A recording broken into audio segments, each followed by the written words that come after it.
So welcome to Development Review Commission for September 22nd, 2020. The Development Review Commission is created to hold public meetings and hearings to provide analysis and recommendations to the City Council regarding general land use policies and applications where the Commission has recommendatory power, and to render final decisions on specified applications where the Commission has final decision-making power, including but not limited to all aspects of a proposed and future development. The Development Review Commission recognizes that the creation of a desirable environment throughout the city for residents, business, and industry is a prime requisite for the interdependence of land values, aesthetics, and good site planning. By promoting harmonious, safe, attractive, and compatible development that is therefore considered to be in the best interest of public health, safety, and general welfare. Any person aggrieved by a final decision of the Development Review Commission may file an appeal to the City Council within 14 calendar days after the Development Review Commission has rendered its decision. That's a mouthful. So, ladies and gentlemen, we have with us a full commission tonight. I'm going to scroll through my digital list here and try to make sure I don't miss anyone. We have with us tonight Commissioner Don Casano. Present. Vice Chair Mike DiDomenico. I guess I'm not sure if we're doing a roll call or not. I'm just going to read people's names out and we'll announce who's there. We have with us Commissioner Michelle Schwartz as well. Commissioner Philip Amorosi, welcome back. Thank you. We have Commissioner Scott Sumners, Commissioner Stephen Bauer, and I am Chairman David Lyon. If I accidentally missed anyone in my scrolling, please let me know. We also have with us digitally Ms. Suparna Dasgupta, Mr. Steve Abramson, and Ms. Joanna Berry for our Tempe City staff. And we also have Ryan Levake and Lee Jimenez, Ms. Diana Kaminsky, and I think we have Dalton Guerra, and I think we have Robbie Aaron with us as well. Welcome, everyone. Glad you could make it. All right, so folks, on our agenda tonight, got a couple of things going on here. First thing is our consent agenda. There are 3 items which we have elected to approve without hearing them any further. We deem them to be sufficiently worthy to approve as based just strictly on what we've read. However, if anyone who is in attendance in the meeting would like to have these cases heard and wishes the opportunity to make comment on them, we can certainly accommodate you. The 3 items on that consent agenda are the Lim residence, trusted auto sales, and residents in Tempe. Yeah, thank you. I've been handed a reminder note. Thank you, Miss Berry. So if there's anyone who wishes to have any of those cases heard, please make it known by way of the, let's see, if you're in the meeting, I believe you should be able to send a chat to a member of staff and let them know that you wish to hear one of those cases. Okay, so that's going to be our consent agenda unless we hear differently. Again, that's Lim residence, trusted auto sales, and a residence inn, which leaves us Wildside Smoke Shop, Tempe Market Station, and U-Haul of Tempe Town Lake. Barring any objection, I've been asked to consider moving U-Haul of Tempe Town Lake to the beginning of the meeting since they are presumably going to be rather quick, and I'd like to go ahead and do that. We can take care of them relatively expeditiously. But before we do that, we do have the consideration of meeting minutes.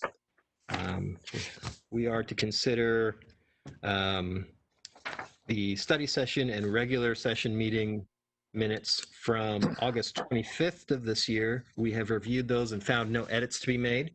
So therefore, can I hear a motion regarding the approval of those? I see Commissioner Casano's hand.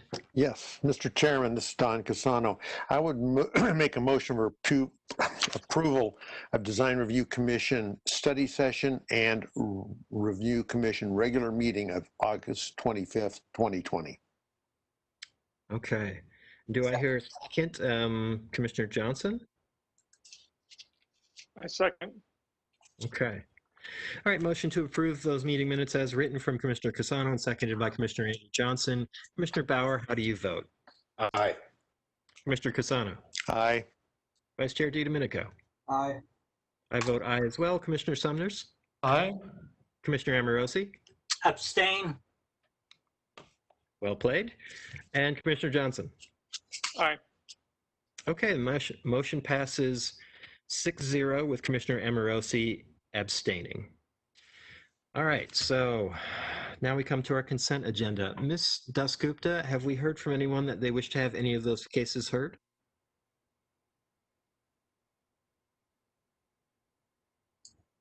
Chairman, I do not have any comment cards for any of the cases. Okay, simple enough. All right, having said that, can I hear a motion regarding the approval of our consent agenda? You can just shout. So moved. Vice Chairman DiDomenico. Second, Commissioner Sumners. All right, thank you for saying your name as well. I can't always discern the name. So motion to approve from Vice Chair DiDomenico and seconded by Commissioner Sumners. Commissioner Bauer, how do you vote? Aye. Commissioner Casano? Aye. Vice Chair DiDomenico? Aye. I vote aye as well. Commissioner Sumners? Aye. Commissioner Amorosi? Aye. Commissioner Johnson? Aye. All right, so the motion passes 7-0, and we have approved our consent agenda. Thank you, commissioners. Let's move on now. We'll crack right through these. Let's get to U-Haul of Tempe Town Lake. Let's see now. What's the name of the individual we want to speak with? Is it Abigail Ayala? Or perhaps Moses Eason? Hi, this is Abigail. Hi, Abigail. Thanks for joining us. Thank you. So it's my understanding that you wish to ask for a continuance for your case. Is that correct? Yes, the Development Review Commission, we want to request a continuance because the owner they want to propose site plan changes and discuss some stipulations with staff. And the time frame would allow it to be for the next hearing of November 10th. Okay. Well, for my money, that's simple enough, but I don't want to speak for the other commissioners. Commission, do you have any questions you wish to ask our applicant? Nope. Commissioner Emerson? Yes, I just like to mention that I did like the wavy metal work that's on the side of the building, and I'm hoping that that's not part of what they want to take away when they redo the front of the building, because I think it relates to the town lake with the wavy blue metal. Thanks. Okay. All right, so there's a little advanced feedback for you. Okay. All right, so I'm not seeing any other hands. So let's go ahead and take a motion here. Can I hear a motion regarding a continuance for U-Haul, please? Mr. Chairman, this is Don Casano. I would make a motion for continuance of PL 200114, U-Haul of Tempe Town Lake. All right, do I hear a second, please? Chairman, You mentioned until the November 10th meeting. there we go. Thank you. Mhm. Okay. Second, Commissioner Johnson. All right, motion to continue until November 10th from Commissioner Casano and seconded by Commissioner Johnson. Commissioner Bauer, how do you vote? Aye. Mr. Casano? Aye. Vice Chair DiDomenico? Aye. I vote aye as well. Commissioner Sumner? Aye. Commissioner Amorosi? Aye. And Commissioner Johnson? Aye. Okay, the motion passes 7-0. We will see you in November then, Abigail. Thank you. All right, so let's go ahead and move on to Wildside Smoke Shop. I'm looking for a Teresa Oseguera. Teresa's here. Can you hear me? I can. I apologize. I saw a message from you in the chat earlier, but we were scrambling to get our AV stuff worked out, and I didn't reply to you. But thank you for joining us. It has become kind of our custom to have the applicant present their case first, and that way they can sort of frame the issue and let us know how they want us to think about it. Are you prepared to tell us about your case?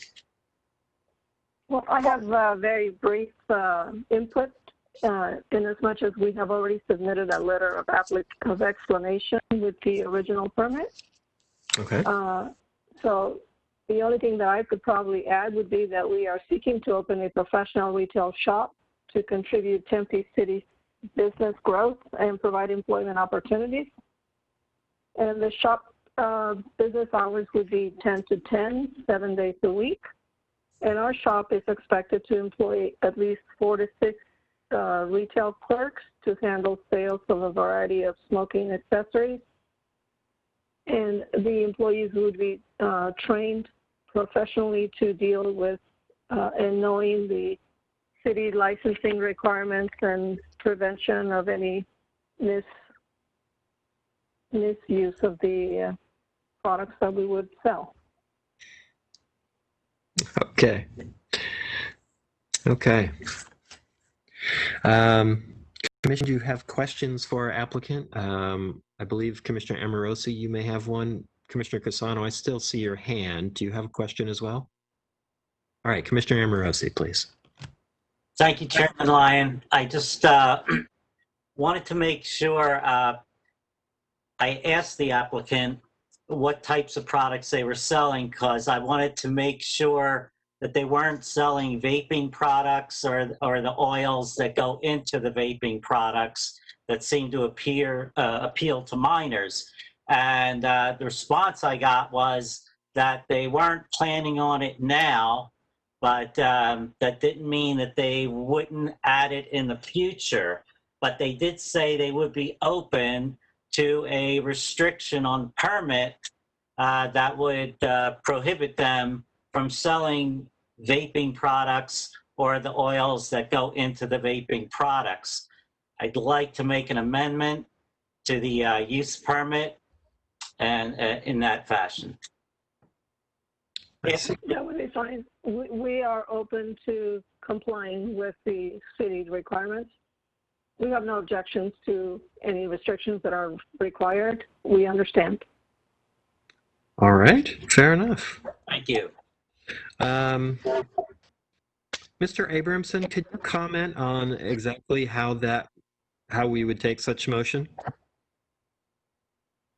How can we write that as a stipulation for said permit? Could the applicant repeat that, please? I simply confirm that we are very open to complying with the city requirements and prevent any sale of items that you would not authorize. Well, Chairman Lyon, members of the commission,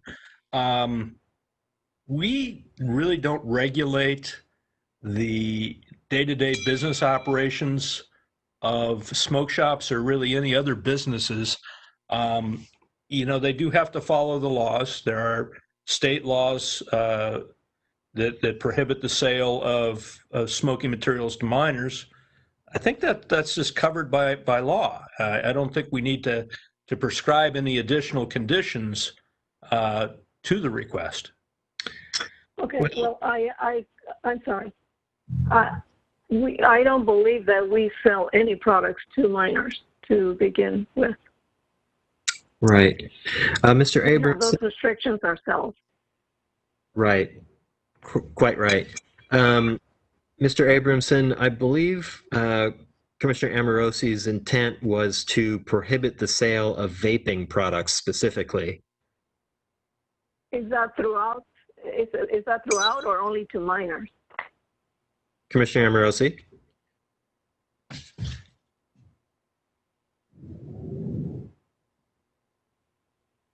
Commissioner Amorosi, you need to unmute yourself. Sorry about that. I don't think vaping products are a healthy product that should be on the market, period. So your intent would be vaping products to customers of any age? Yes. Okay. Okay. Okay. If you were to issue the permit with those particular restrictions, I would understand. All right. Mr. Abramson, can you comment on that? See, I understand there's a classification issue here. Thank you, Commissioner Lyon, members of the commission. Vaping products are considered tobacco products at this juncture.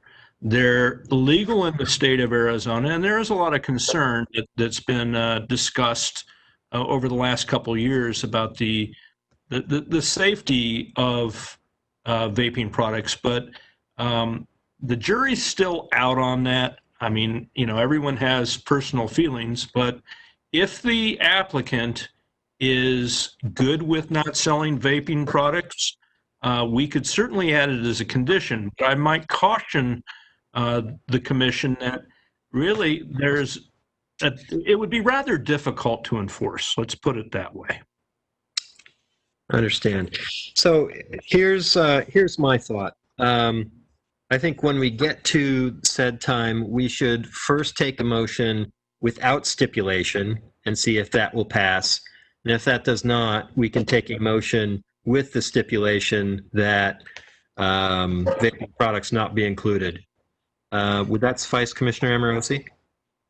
Well, I'd say that I understand the state law, and if the owner sounds like they have good intentions, then we'll just pass as is and go with state law and try and change state law in the future. All right. All right. That works for me. Commissioner Bauer. Mr. Chairman, that was going to be my recommendation. I certainly would not want to put any stipulation on top of this use or any other use that would overburden city staff with the enforcement of that stipulation. If indeed, I don't disagree with Mr. Amorosi's personal feelings, but at this stage, as long as these products are legal, to have staff policing this on a regular basis, I don't think is a good business practice. So I would support the case as written and not support any additional stipulations restricting one or more products that are legal from being sold. Okay, understood. Let's do this. Do we have any more questions for our applicant, please? All right. Seeing none, Teresa, we will thank you. We'll come back to you in just a few minutes after we've heard from city staff, and you can make final comment if you like then. Thank you. Okay. So, Mr. Aaron, are you with us? Yes, sir. All right. What do you got for us? Well, we can make this quick. I can give a really quick presentation, or I can give the full-blown one. It's up to the commission. I know we're a little behind, so.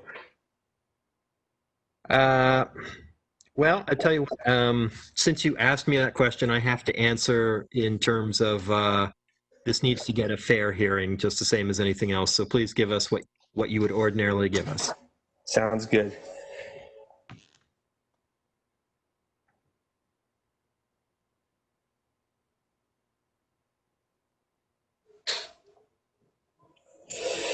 Good evening, Chairman and members of the Development Review Commission. Robbie Aaron, City of Tempe Planning Department. This is a request for a use permit to allow a tobacco retailer for Wildside Smoke Shop. This will be located at 405 West University Drive. That is on the southeast corner of University and Wilson Street. Next slide, please.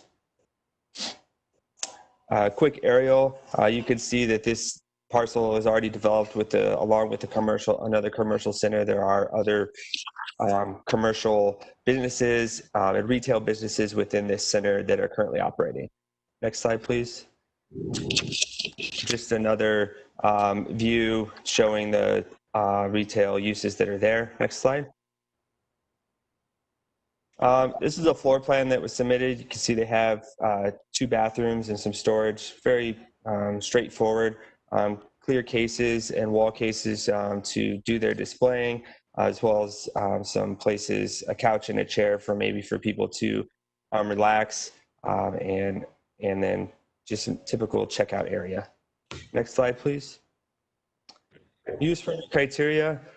This proposed retail use will not significantly increase vehicular pedestrian traffic, as there are already other uses going on in the area, and this was intended to have a retail use in this suite.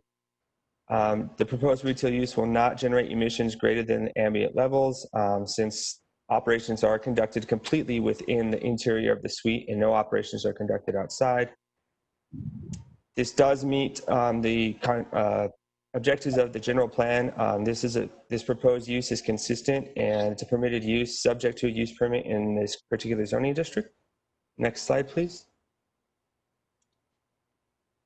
This is compatible with the existing retail uses, as it is a retail use. It's similar in size to the other uses and similar in use to some of the other uses that are currently in the retail center there.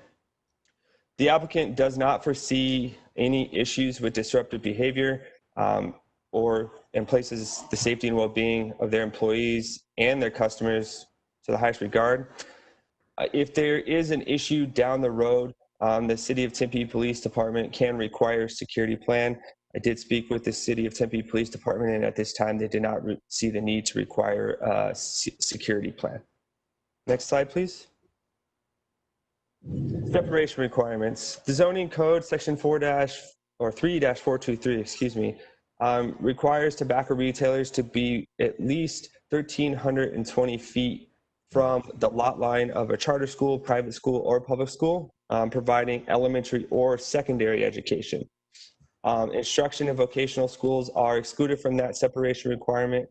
And just for reference, the closest school is an elementary school, Scales Technology Academy, and it's located approximately 2,787 feet away from this site. Tempe High School is also about 3,000 feet away from this site, just for reference. Next slide, please. A neighborhood meeting is not required. Staff did receive one comment in opposition to the request. Their concerns were about the effects that tobacco products have on the human body. Next slide, please. Staff is recommending approval of this use permit subject to the standard conditions as outlined in the staff report. If you have any questions, I will take them at this time. Thank you, Mr. Aaron. Commissioner Johnson, do you have a question? Yeah, I do. Just a real quick question. I know there's one other business currently residing in that specific building.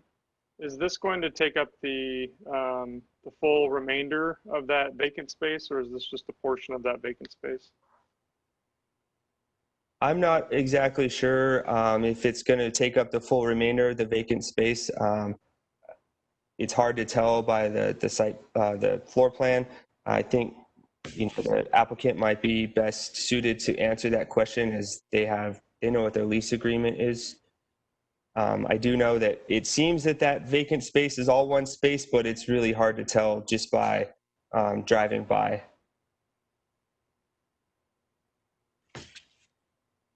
Okay. Does that suffice, Commissioner Johnson? Yeah, when we have the opportunity, I'd like to ask the applicant the same question. Okay. Commission, other questions for Mr. Aaron?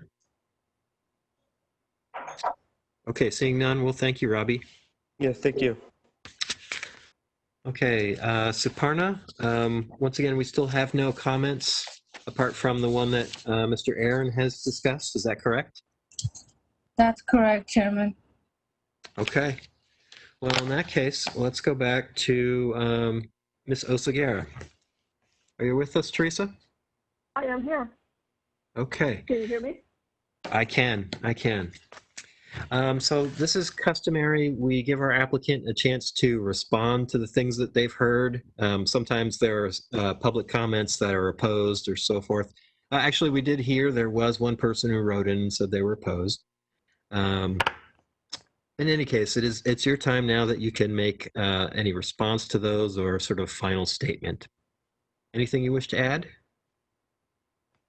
No, I think the regulations for the distance from the schools is very appropriate. I have no objection. Okay, simple enough. All right, well, thank you. Thank you. Commissioner Johnson, do you have any questions? I saw your Yeah, I hand. just wanted that quick follow-up with the applicant. That's right. Will you be, oh, that's okay. Will this business be filling the entire vacant space within that building or just a portion of that vacant space? To be quite honest with you, I'm not 100% sure, but I'm going to suggest that it's probably a portion. I can reply by email with the exact details of it if you need it. That's okay. I'm thinking from the site plan you provided, I only see one doorway on the front side as it appears. So I'm guessing it's just a portion. But thank you for the response. Okay. Sorry about skipping past you there. Any other questions for our applicant? No, I'm fine. Okay. Well, thank you then. All right. So, Commission, does anyone wish to share any thoughts, or should we go to a motion? Any thoughts? I will. Oh, here we go. Commissioner Casano.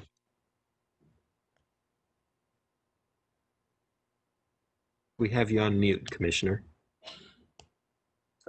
I don't have any questions, but I am ready to make a motion if that's the direction we're headed. Sure. Let me just make one comment first then. So I'll say, folks, that when I saw this case, I felt genuinely kind of sad. I don't like smoke shops. And I remember a bicycle shop that used to be in that location and a couple other things. But having said that, that's no grounds to oppose this. From where I'm sitting, they are perfectly entitled. So I'll be supporting this application. Okay, Mr. Chairman, this is Don Casano. I would make a motion for approval of Wild Side Smoke Shop PL 200166. Okay, do I hear a second, please?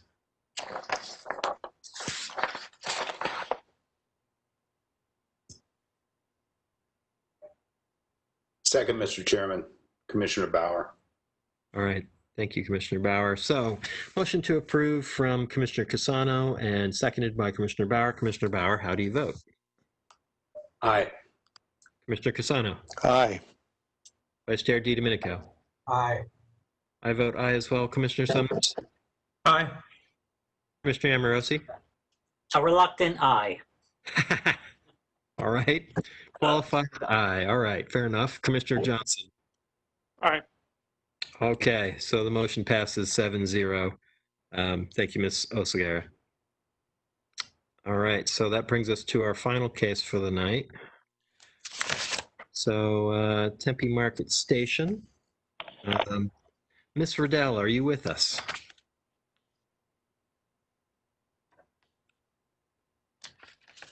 Do we have Wendy Riddell?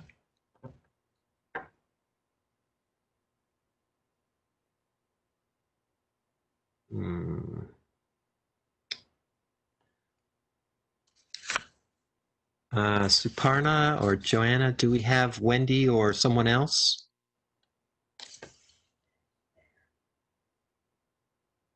Chairman, we're checking. Wendy Riddell is the main applicant representation. Mr. Chair? Yes. Well, that was a little stressful. My apologies. I was listening from the beginning, and for some reason it just dropped off. So hopefully you can hear me now. Yeah, no problem. We got you. Okay. Are you ready for me to go ahead and move forward? Yeah, hit us with it. Wonderful. If I could ask staff to kindly pull up the presentation for me.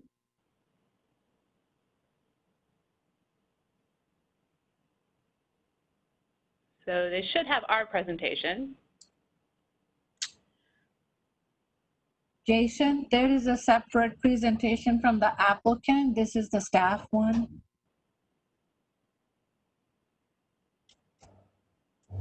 It might help, Jason, if you're able to put it up in full screen too. It might be a little easier for them to read the PDF, but.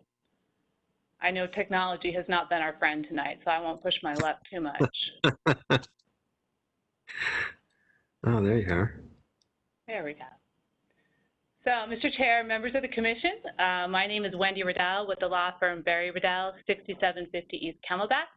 My pleasure to be here this evening, well, here being my office, my pleasure to speak in front of you this evening on behalf of High Street Residential. Trammell Crow, our architects are ESG. Next slide, please.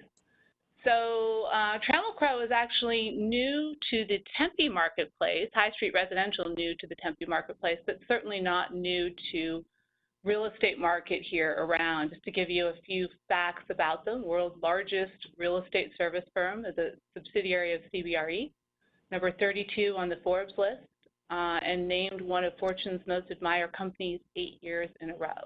So I think we're pretty excited to have them. I'm pretty excited to have them with this endeavor in Tempe. Next slide, please. I wanted to just give you the flavor of the type of projects that they have done, very upscale, new, contemporary, and have been very well received. Next slide. And then again, just to give you a little bit more background on them, this is some of the awards that they have won and achieved for those projects. Next slide, please. So specifically as it relates to this side, I guess I'm hoping third time's the charm, because this is actually the third time that I'm in front of this DRC on this particular site. You may recall the very first time we came forward, it was a site of one of Tempe's original brothels that had been there. It was quite an endeavor to put all these various pieces together. Our first zoning encounter together, we had that site shown as a gas station and some drive-through retail. We came back again when part of the PAD was modified to accommodate a hotel. And this portion of the site that you see here in blue was modified to accommodate retail restaurant uses. In that meantime, of course, Smith Innovation Hub has come forward, and we're now back in front of you today requesting a mixed-use project, multifamily. Next slide, please. So in line with the format that they asked us to use, we are actually here tonight on sort of 4 different requests, all running concurrently. General plan amendment, the rezoning from PCC2 to mixed use 4, MU4, the PAD amendment, and then a major development plan review. So if I could, the first item, next slide, please. Of course, the general plan amendment relates to lots 3 and 4, the area that I showed you in the blue. It is amendment from commercial to mixed use, from medium high density to high density. Next slide, please. So the general plan strongly supports what we're proposing here today. We're part of the 101-202 interchange. These are some of the quotes from the general plan that I'm going to share with you very quickly, where it supports new residential and commercial development within hubs at sufficient densities. I think the staff report calls that out fairly well as well, that there is a need to put more bodies here to support the business and marketplace. Next slide, please. And again, it talks about south of Rio Salado Parkway. It is older industrial buildings that have, many of which have outlived their useful life, in need of rehabilitation. For redevelopment is commercial, mixed use, and employment. Next slide, please. So this site really sits at the gateway to the Smith Hub. And I thought it was interesting to note that there's 4 different types of connection to this site, whether it is a pedestrian connection through Tempe Marketplace, the bus route, of course, the future streetcar of Rio Salado, and Orbit. We really sit at the gateway of all 4 of those points and the gateway to the Smith Hub. Next. And all of that, of course, supports exactly what we're here proposing this evening, the high-density residential to locate where pedestrian improvements are planned to maximize the investment, that pretty significant investment in infrastructure and streetcar to promote the 20-minute city concept. Next, please. And again, high density residential is certainly appropriate here for all of these reasons. Of course, we're also kind of sandwiched between the industrial to the south and then the regional commercial looking at the backside of Tempe Marketplace. It's important to point out here, this is really a little bit of pioneering. This is the first residential project that's actually going to take place in the Smith Hub, so that you had the plan that came into place approved by council in 2018. And I think finally the implementation of that plan with our project here tonight. Next slide. So again, this just shows how that Smith Innovation Plan really looking to have residential to better support the land use objective. Next slide. And of course, our zoning case to the MU4, again, the parcels I showed in blue, lots 3 and 4. Next. So what we're proposing really is a horizontally integrated mixed-use project, taking into account the commercial that's going to occur on the site, the hotel, and the multifamily, shared cross access across the properties. It really will function and integrate as one mixed-use site. Next slide. Again, of course, that's exactly what the MU zoning district looks for, specifically calling out the ability for multifamily dwelling, allowing unlimited housing density in a mixed-use setting with commercial. Next slide, please. And again, I know I referenced, this is the existing entitlements today. I know it's a little bit hard to read when you look at these engineering plans, or at least it is for me. But you can see the retail component on that bottom right corner. You can see restaurant, and then of course the coffee shop that will be remaining. But you see the retail components and the restaurant that we will be replacing. This was the PAD that we processed as part of the hotel approval. Next slide. And then by comparison, we're suggesting a 310 unit multifamily development at that northeast corner. So taking advantage of the light rail, fronting on Rio Salado, and then with the parking tucked behind the project. Next slide. Just briefly to touch on the PAD, how all of this functions together. Next slide, please. So again, you see that comparison of the 2019 plan and then the new plan that comes in that replaces it. It really integrates nicely with the hotel that's there and then any future retail that will occur as well, ancillary retail.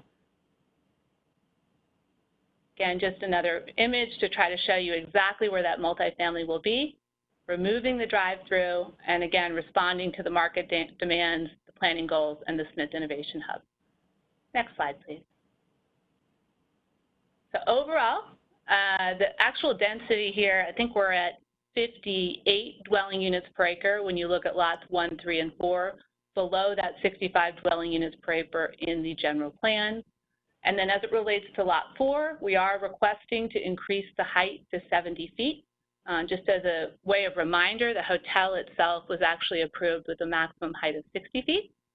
We're seeking a minimal increase in lot coverage, landscape area, and adjustments to the setback to make the plan that we're about to show you work. Next slide, please.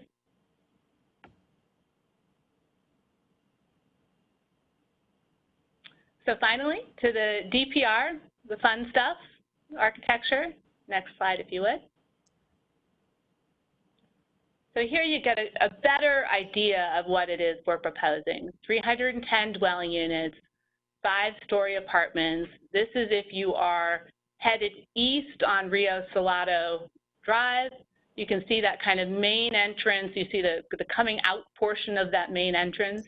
You can see that all of the residential fronts up on Rio Salado, comes down to that pedestrian scale down on Rio Salado with the garage tucked behind it. Next slide. This is give you a little different vantage point. So this is if you're kind of maybe standing on top of Tempe Marketplace or a little bit further to the east. You see Smith, you see Rio Salado. You see the corner that we're going to talk a little bit about here in a minute. and how the front of the site looks. Next slide. So the only place we've had a little bit of a disagreement back and forth with staff, and we'd appreciate the DRC's input, is regarding our submittal. So this is the corner. This is our original submittal that you see. You can see the change in color. It is a EFIS type material stucco. You see masonry on the bottom. So the pedestrian scale has that masonry there. And then the change in colors, really to highlight the verticality. And our thought process here was to make this corner different and distinctive from the other corners, that it was a long enough building that we wanted to make sure that there were changes rather than having it just bookend down Rio Salado. Next slide. So we did receive, however, the staff report, and we're a little bit chagrined to see stipulation 11 suggesting to us that masonry should be brought up this entire corner. But in an effort to try to respond to staff, to try to work it out, and to give the DRC some options here, going back to our design team, we took a look at incorporating, again, rather than having that bookend look with masonry, incorporating some of the blonde brick, that's another component of the project at other locations, and adding that here to the corner. To be perfectly blunt, we're very happy with our original submittal and with the design. We are also willing to go down this road and include the blonde if that's ultimately the DRC's perspective. We are not in agreement with stipulation 11 as staff has proposed it. It causes us some concern. We much prefer one of these two options. Next slide, please. So just to give you a sense of what it looks like from the front, from that pedestrian scale, from the main entrance, and the kind of look and feel of the materials that we have here. This is, again, looking north from Rio Salado. Next. And then, again, tying back to the very beginning when you saw these sort of first-class luxury type of apartments that High Street does, they're also very well amenitized. They include a dog park, pool, fitness center, clubhouse. There's 2 interior courtyards, bike storage, outdoor barbecue, cooking area, and each of them have quite a bit of their own private open space between balconies and patios. Next slide. And so with that, we respectfully request your approval, hoping that you'll give us some feedback, ultimately hoping you'll agree that our original submittal works as it relates to stipulation number 11. And I would be happy to answer any questions that you might have. Okay. Commission questions for Ms. Riddell. Commissioner Cassano, please. Ms. Riddell, question regarding you mentioned your presentation at the end regarding this stipulation 11, is that it gave your client a lot of you chagrined. In other words, you were really concerned about it because you thought it would change the whole look. Can you further explain why you would oppose the staff's recommendation if they just did the same brick on both ends? Sure, Mr. Chair, Commissioner Cassano. So when we put the design together here, the idea was not to have everything replicated identically. So when you look down, it is a fairly long project, and we wanted to make sure it was broken apart and that you didn't have these identical masonry bookends. So certainly I'm not the designer, and we can attempt to get a little more feedback for them if you so desire. But in talking with them, the goal was to make that corner stand out, to be a little bit different. And with either with the different colors that were proposed as part of the stucco or with the blonde brick, we feel that that's a better design alternative here. Thank you. Thank you. All right. Other questions, Commission? Let's go with Commissioner Bauer, please. Mr. Chairman, Ms. Riddell, we received a modified elevation and perspective of the corner of Smith and Rio Salado this weekend. Could you take a few moments and just walk us through, I believe that was your submittal in an attempt to address staff's concern. Could you walk us through the differences between your original submittal and the submittal that we received this weekend? Yes, of course. Mr. Chair, Commissioner Bauer, first of all, lovely to have you now on DRC, so great to see you. It would probably be very helpful if staff wouldn't mind pulling up the presentation, because we can go back and toggle between those two graphics.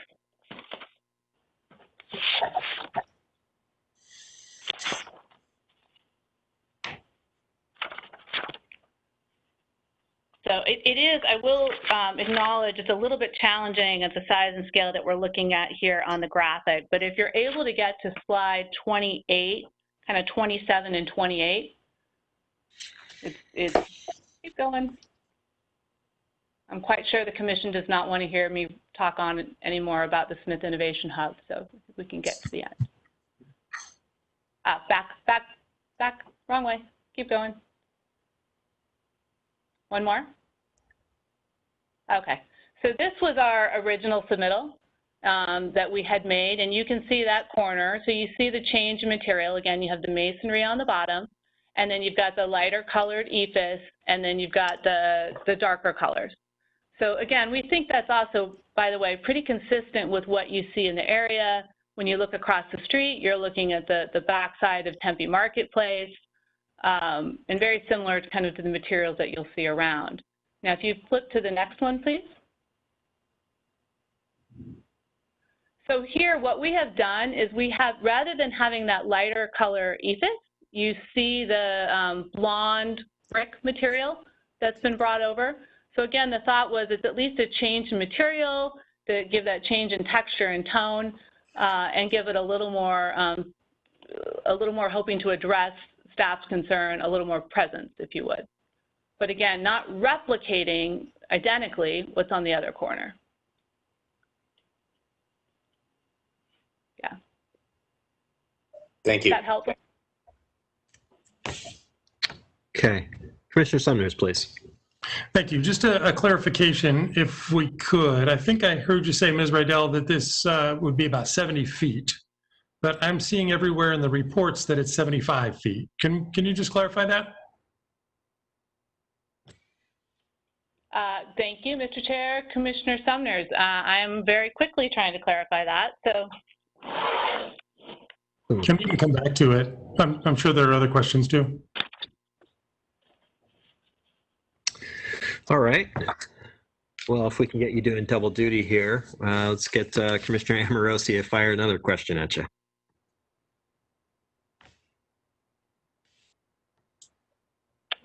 Thank you, Chairman Lyon.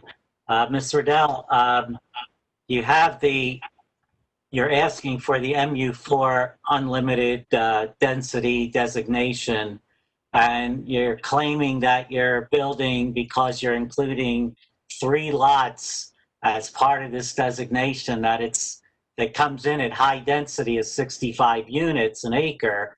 But really, if you look at just the area that your building is on and not include the freestanding coffee shop, you're actually in an ultra-high urban core 91 units an acre instead of the 65 units an acre.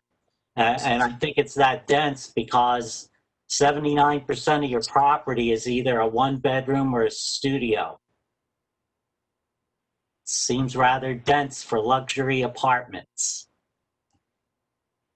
So, would you Mr. like Chair, to clarify? Certainly, and Mr. Amorosi, it's lovely to see you there and looking good health. I will tell you, yes, you're right. It depends on how you look at the individual parcels, but my understanding is historically the PAD throughout Tempe is you're able to consider it as an overall project, and then the density is considered over the overall project. So when you do that, when you look at this site, and excluding the hotel, the other remaining lots, there will not be any residential that's developed there. So when you look at this project here as a whole, it actually comes in closer to, I believe it was the 53 or 55, 58. It's underneath the 65 dwelling units per acre. 58 dwelling units per acre. Thank you. Okay. I don't know if you have thoughts on the 75 versus 70 feet. Certainly. Yeah, Mr. Chair, Mr. Sumner, thank you for that. When we did this, we built in a little bit of cushion to the 75, just because until you actually get out on the site, do the construction. So what I'm referencing is what we've been discussing is the building height, but you are correct and correctly point out it does allow for up to 75 feet. So thank you for catching that. Okay, thanks for clarifying. Sharp eye, Commissioner. All right, any other questions for Ms. Riddell? Seeing none, well, thank you, Wendy. We'll come back to you in a few minutes. Do we have Ms. Kaminsky with us? Yes, Chairman Lyon, can you hear me? Yes. Okay, I'll wait for Jason to put up the staff presentation.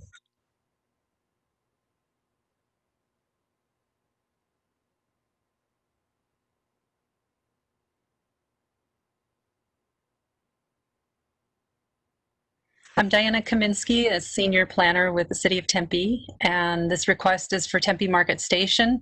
As Wendy's outlined already, we have a general plan amendment, and that's to go from commercial to mixed use with a residential density map amendment from medium high to high density.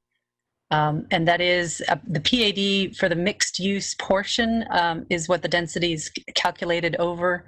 As Ms. Rydell mentioned, the whole cumulative of the site is considered as we've done on other properties in Tempe when we have a PAD. The zoning map amendment is to change the zoning for just those two lots 3 and 4 from the PCC 2 to the mixed use 4. And then the second amended planned area development for this would reduce the number of lots from 6 to 4. And they are proposing a shared parking model for lots 1, 2, and 3 with the retail and the hotel uses. They provided a parking analysis for that and a parking reduction ratio for the apartments, which would be self-parked on their lot within the garage. Changes to the building height up to 75 feet, a slight increase for lot coverage, an increase in landscape area, which I'll talk about later, and some modifications to the setbacks as well. And then the development plan review, which is the site plan, landscape plan, and building elevations for lot 4. Next slide, please. Wendy pretty much went over the general plan amendment, but this shows you a comparison on the left of the existing projected land use, which shows the red commercial, looks like the state of Oklahoma. And then if you look directly under that, the gray color, which would be the change to mixed use, which is compatible with the Smith Innovation Hub direction that we're headed, the vision which was created after General Plan 2040 had been adopted. And then the density map designation as shown again in the middle column there with the orange going to a dark brown color. Next slide, please. The zoning map amendment showing from PCC 2 to mixed use 4. Next slide, please. And these are similar images to what Wendy's already shown. The whole site is 8.5 acres and the rezoning is just for lots 3 and 4, but the planned area development is for the entire lot and that the whole development 1 through 4, because they are amending the parking for those other lots on this application. Next slide, please. And this may be a little hard to read. These are the PAD standards for each of the lots. The existing first amended PAD shows the standards and the proposed changes for lot 2, which are reflective of the changes for parking, as well as lots 1 and 3, and then the proposed MU4 on lot 4. Next slide, please. And you've seen the site plan for the PAD for the apartments. Next slide, please. The parking is broken out for the hotel, having 153 spaces. The drive-through restaurant on lot 1 would have 54 spaces. Lot 3's drive-through restaurant would have 50 spaces. Those would all be shared among those users. And then 406 spaces would be provided for the 310 units on the multifamily lot, inclusive of their guest parking. Next slide, please. For the development plan review, it's 3.4 acres at the northeast corner. It is the gateway to the Smith Innovation Hub at Rio Salado and Smith. It is very visible. The applicant worked with staff on a lot of different challenges with the site. First being along the north side on Rio Salado Parkway, where they have dedicated a 14-foot transit easement onto their property rather than doing a right-of-way dedication. But what that means is in the future, when streetcar comes in, all of that landscaping along the street front would obviously shift to the south. So we wanted to protect the residents that would be living here and provide them a buffer with a landscape strip along the street frontage. So until that transit corridor is utilized, they will have a much larger landscape frontage than you would typically see in an urban development. But what that enables us to have is mature landscaping that's preserved with all of the trees that they've planted behind that easement line. Likewise, on Smith Road, they've provided some really nice front yards for those units with a sufficient space for a mature tree canopy, not just a small patio tree. Next slide, please. I kind of got ahead of myself on the landscaping. So the strip that's closest to Rio Salado Parkway are smaller, low-growing vegetation with a separated sidewalk. That provides a nice buffer for pedestrians from the street front, and obviously that is the sacrificial landscape that may eventually be modified with transit improvements. And then the trees would be up along the north face of those buildings, providing shade, and those would be able to remain with those changes, so we would maintain the mature growth of those trees.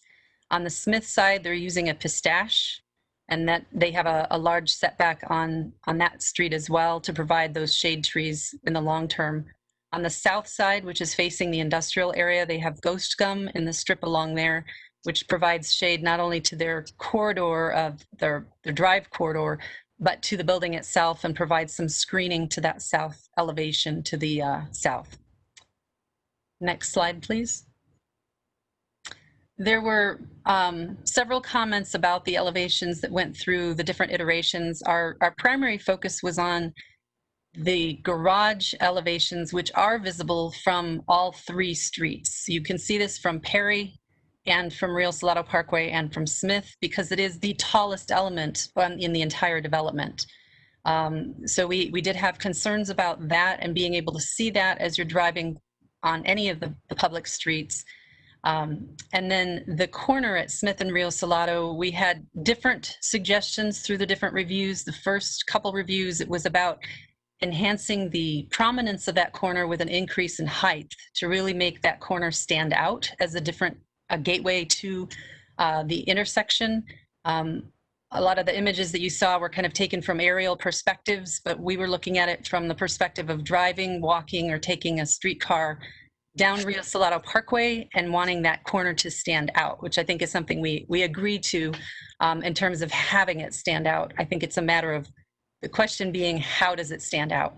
So once we got the response back that increasing the height artificially was not something that they desired to do, we talked about possibly change of material or extending the darker charcoal brick, replacing that for the whole height of the building, again, for a change in materiality, because everything along the Smith side, except for the ground floor, is masonry. The rest of it is a stucco EIFS product, which if you're at ground level and you have vegetation, the first floor, you will not see the materiality after the vegetation matures, and what you will see are the upper floors, which are EIFS. After that, we suggested the bookending concept, basically looking at their existing design and saying, well, if we don't want to go all the way to the top with the charcoal gray masonry for a textural change, possibly just mirroring what was done on the west end and having it go up, 3 or 4 floors.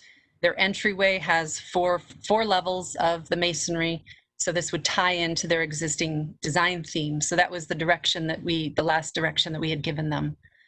We really were concerned with, from a distance, how this would look, and providing some material change to that corner to make it more prominent. Next slide, please. So these are the images that you see of the different angles, although several of them are from an aerial perspective, and it is such a large project, it is hard to see at this scale. They do have the brickwork on that lower left, you can see at the entryway, and that extends up 4 floors. They also have that at the west end, which you can view from Rio Salado Parkway. Our primary concern was the intersection at Smith and Rio Salado Parkway. Next slide, please. They did have a neighborhood meeting. It was virtual. It went very well. There were representatives from the property to the south. The applicant provided a summary, but there were some concerns raised. They were talking a little bit about the addition of residences to an industrial area.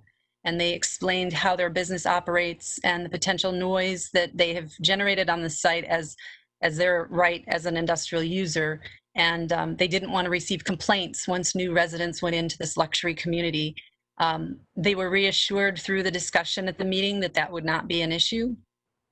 They did provide compliments on the architecture and the overall design of the site. They were very supportive. However, they also noted that they were glad that the garage was wrapped and and was fully screened and not visible to their property. And I think there was maybe some misunderstanding because they didn't see a rendering of that south side. So I'm not sure if they understood that the garage was exposed on the south side. So after the public meeting, I advised the applicant to pay closer attention to the garage architectural details, to try to do something to incorporate it more into the building architecture, either through the use of materials or changes in vertical elements and massing to break it up so that it would have more of the rhythm of the rest of the building, not necessarily completely hiding it, but at least to have it more integrated architecturally. They did come back after that with some changes, as you've seen on the drawings, to break up the massing with some sections that are a darker gray. It's all painted cast in place concrete, and that the vertical elements are broken up by color paint changes, essentially. I did not receive any additional public input after that neighborhood meeting. It's been quiet. Next slide, please. So we are recommending approval subject to conditions. As you know, the applicant has reviewed the conditions, and the only one that they are in disagreement with is number 11, with regard to that corner element on Smith and Rio Salado. And then I also added a condition under landscape to make sure that the trees that they're planting along the street front are single trunk specimens so that we don't have issues with encroachment of low V-shaped branches over the sidewalks for pedestrian safety. So those are the only unique conditions to this, and we're recommending approval. I'll be happy to answer any questions. Okay, questions for Ms. Kaminsky? Commissioner Saunders. Just a question about not design for a change. A question about parking. Can you just explain the philosophy of the reduction in parking requirements? I understand how we do that for light rail, but in this case, it's a little bit different. Whenever we have a mixed use project, they can hire a parking consultant, a traffic engineer, who can analyze all of the uses on site, which we expect to have some internal capture. If you're a resident there, you're not going to get in your car to drive over to the drive-through, or if you're a guest at the hotel, you're going to walk to the restaurants. So there's something called internal capture. They also can account for existing transit infrastructure. So as Wendy had mentioned, there is currently the Orbit and bus line. There are bus stops actually on both ends of both Smith and Rio Salado have bus stops adjacent to this property, and they're accommodating with new transit shelters for their project. They're actually making a realignment on Smith for the street to have more efficient flow into and out of Tempe Marketplace. So they provided a professional analysis. We can take a little bit of an account for future streetcar, but we can't rely on that. So what they do is they look at the internal capture, the existing transit infrastructure, and other models like the ITE and ULI ratios for these types of projects as a mixed-use project. And then they propose a ratio based on their analysis, and we evaluate that to determine if it's appropriate in this location.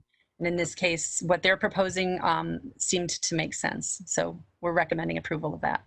Okay, I understand people are excited about the streetcar, and in my read of the report, it looked like we were hanging our hat on something that was unfunded and unapproved, and I just wanted to make sure that wasn't the case. So thank you, Diana, that's very helpful. Thank you. Okay. Any other questions? Commissioner Johnson. Thank you. I was wondering if you might be able to, Diana, if you might be able to provide comment on the proposal of adding the blonde brick rather than the gray masonry. We did get that kind of at the last minute. I think first, any change in materiality would be preferred to an all EFIS corner. So that's my preface. However, I think using the blonde that's internal to those patios is going to be less prominent and less noticeable. So when I look at like the sun, you know, as the sun moves across the sky and the patterns that it creates and the textures that it creates on a building, that large gray mass would have more opportunity for a textural change through the course of the day because it's exposed to the sun as opposed to those internal patio areas. So I'm looking at it from what is the public going to see from down the street, and how much benefit will we get from the change of material. If there was a different material other than the EFIS for the dark gray as being the most prominent part of that corner, I'd be open to other material changes. But I think you know, the blonde brick is a step in the right direction, but I'm not sure in the end there's going to be a big impact to how that's going to look. Thank you. Thank you. I appreciate that. All right, fair enough. Other questions for Ms. Kaminsky? Seeing none, we will thank you. Thank you. Okay. Mr. Partner, do we have anyone who wishes to make comment? Chairman, I do not. Okay. All right, so let's go back to Wendy. Ms. Riddell, would you like to respond to what you've heard? Mr. Chair, really only if there's particular questions that you or the commission would like me to answer. All right, I see Commissioner Amorosi's hand. Thank you, Chairman Lyon. Ms. Riddell, could you clarify a little bit the courtyard dog park thing? Is that a courtyard for dogs, or is it courtyard/dog park? And I've never seen a dog park within a building square that's going to be a canyon of 70 feet up. Usually they're on the outside of the apartment buildings. Could you clarify that? I couldn't really tell from the drawings how that works. Thank you, Mr. Chair, Commissioner Amorosi. So there's a dog park that is a portion of the courtyard. So it is fenced off, it is landscaping. It allows someone both to be out in the courtyard and then to also choose to be part of the dog park, but it is a fenced off portion of the courtyard. Okay. One other question is the Apache character area plan, which you are a part of, suggests that the building should be energy efficient, and I didn't really hear you speak about the sustainability or the efficiency of how nice this building is, since it's a luxury apartment complex. Certainly, Mr. Chair, Commissioner Amorosi. So as it talks about those types of issues and sustainability, certainly we are due xeriscape. Diana's already mentioned the amount of landscaping that we're including. While it's certainly very early in the process, so we're not to sort of final detailed designs, we know we're doing LED lighting, we're doing energy efficient types of appliances.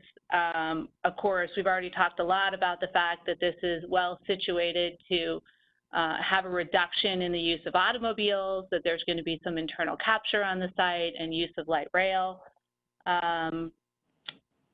So I think that's about all I can tell you at the moment. So nothing about the energy efficiency of the building itself, the construction of the building? I'm sorry, Mr. Chair, Commissioner Amorosi, not at this time. Thank you. All right. Okay, any other questions? All right, seeing none, well, thank you, Ms. Riddell. Thank you. All right, Commission, your thoughts, comments? Commissioner Bauer? Mr. Chairman, when I received the alternate elevations this weekend, I took a trip back out to Tempe Marketplace, and I go there quite often anyway. When I first reviewed this application, this building is massive, and I have to give the architect some pretty solid credit for breaking up a massive long building with quite a lot of articulation, fenestrations, color changes, and to her credit, to some pretty good material changes as well. I wanted to refamiliarize myself with what we have on Rio Salado Parkway. And what I found was, obviously, Tempe Marketplace is what it is. For all intents and purposes, it's a power center. The back of the power center fronts on Rio Salado Parkway. It's painted, tilt panel, nothing to write home about. But what I was more surprised at is the former Denny's car wash, which is, I believe, now a Jackson's, and even more surprised at the hotels that are further to the east have very little material differentiation on them at all, and that did surprise me. Those hotels are fairly new projects. You know, as we sit right now, I really don't have a problem with the architecture as proposed. I think they've done a solid job. It is a huge project. Certainly have no issues with the builder operator. Trammell Crow is world renowned in their success in residential projects and commercial for that matter. So I am okay with either of the applicants' architectural proposals. It's really going to depend on what the balance of the commission believes. Thank you. Okay, Commissioner Amorosi? Thank you, Chairman Lyon. Here's my thoughts. When Tempe created the Smith Innovation Hub, it was to try and get more workforce housing inside the city. There's definitely a need for workforce housing in the city.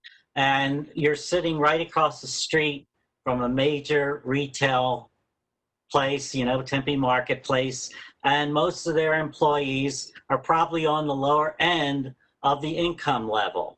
So this site would be ideal living space for people that work in that area that don't have a lot of money and probably can't afford a car. And so I didn't mind them asking for less parking spaces if it was going to cater to workforce housing that would help the people in that area.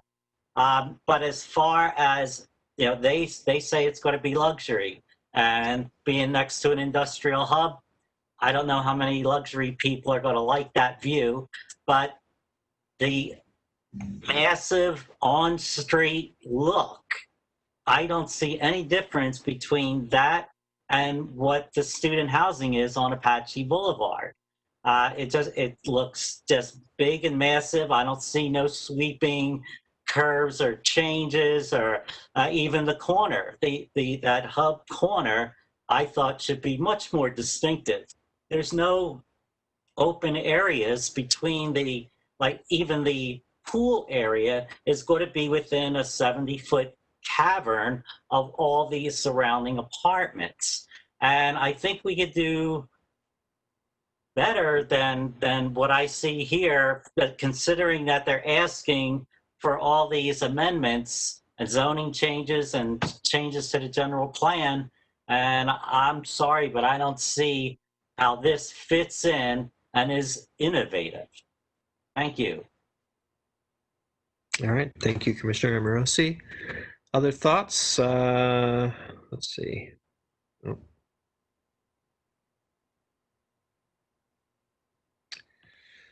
All right, well, I'll weigh in a little bit on this condition 11 piece. Now let me back up a sec. I guess my thought in general is, I had the initial concern about putting housing in this industrial area, but the more I thought about it, the more I think that it just makes sense. And I'm in general completely in favor of the project. As to it being luxury housing versus workforce housing, I can't speak to that. I think that that's a marketplace decision, and I trust that the developer has figured out what they can and cannot market to there. As to condition 11, I would say that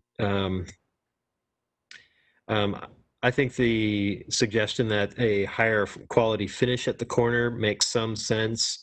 I don't personally feel much need to insist that that corner has to speak very loudly. I actually think the look of it is quite nice, and I guess just for my money coming down the street, I think that the project will speak in a pretty elegant fashion. So let me simplify what I'm trying to say. I would be willing to support a condition which either removes condition 11 or else revises it to allow for CMU instead of that particular stucco, and leave it to the architect to use that blonde block if that's what they prefer. All right, Commission, other thoughts? Commissioner Casano? Mr. Chairman, listening to all of your comments, Mr. Bauer and yourself, I tend to be in agreement with you that, we can take a look at this and we can piece it together and patch here and change here. But when we take a look at the whole thing, I can't imagine that a normal person driving down there is going to know that one end is different than the other. But I like the project as it is. I like the changes that are there, but if there's more to be modified on one end, that's fine with me. But I have no real problem. I support the project, and I would be supporting a motion for approval with some of the attachment, the inclusions that you've mentioned, or none of those. Thank you. Okay, thank you. Commissioner Johnson. Sure. I'll just mention up front, I am in support of the project. A couple of things caught my ear as we were having these discussions, and one of them is that this is the first residential, a pioneer project for the Smith Industrial Hub, and so I think it is important that we pay a little bit more attention. We pay attention to all of them, of course, as they come. But the other one was that corner is the quote unquote gateway to the hub. So I'm in agreement with staff that something we should address that corner with some upgraded materials. And I appreciate the staff's comments, Diana's comments regarding the specifics of the stipulation and the materials stipulated in that. And I think that I would support it as written, with the stipulations as written.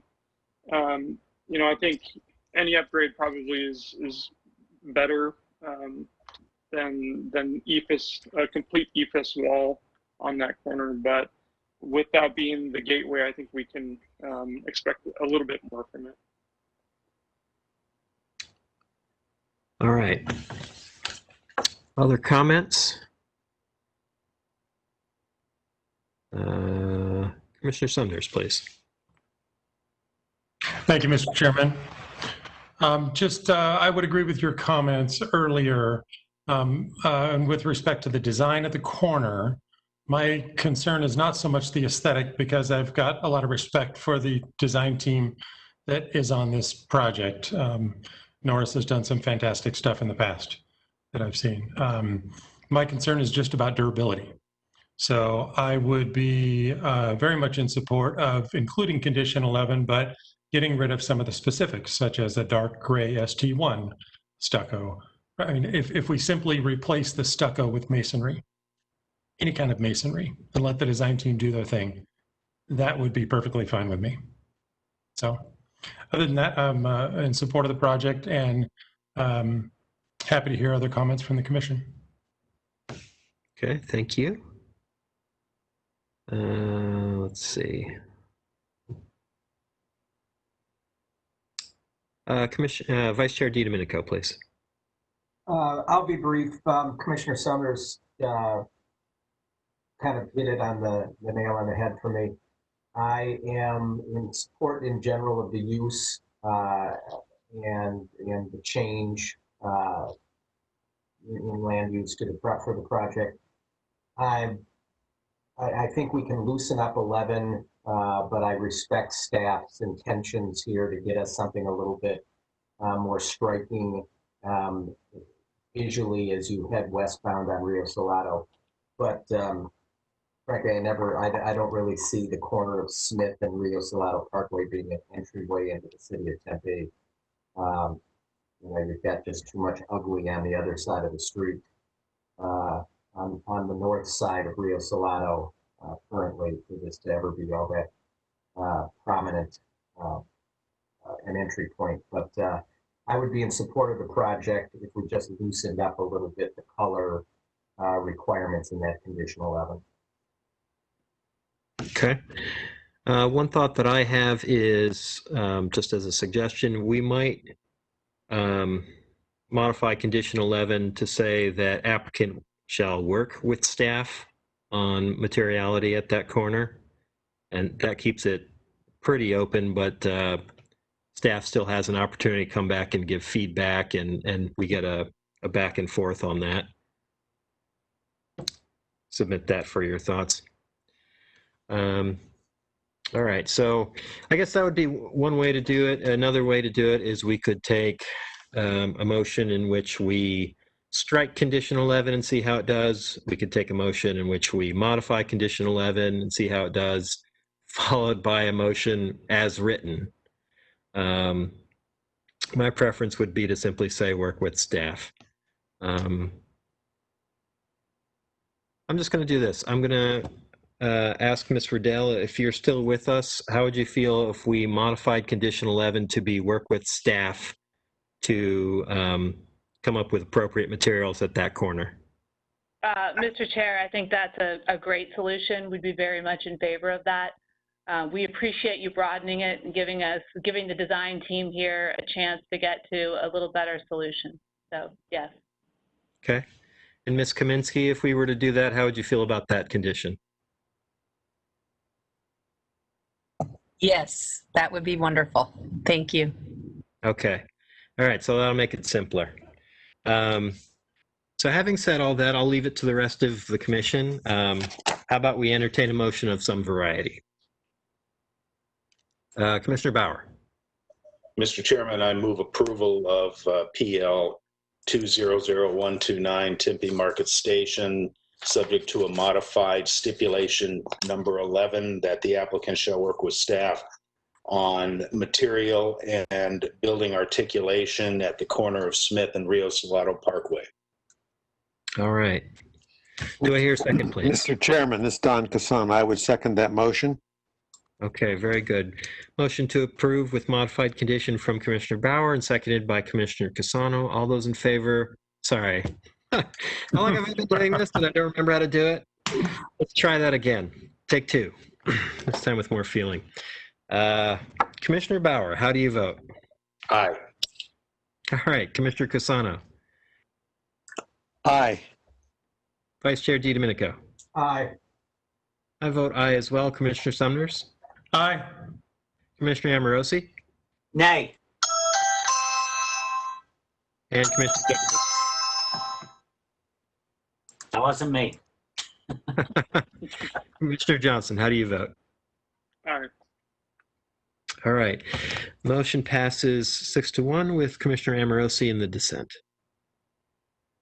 All right. So that takes care of our last regular item, ladies and gentlemen. Ms. Dasgupta, do you wish to give us an update on our future agenda?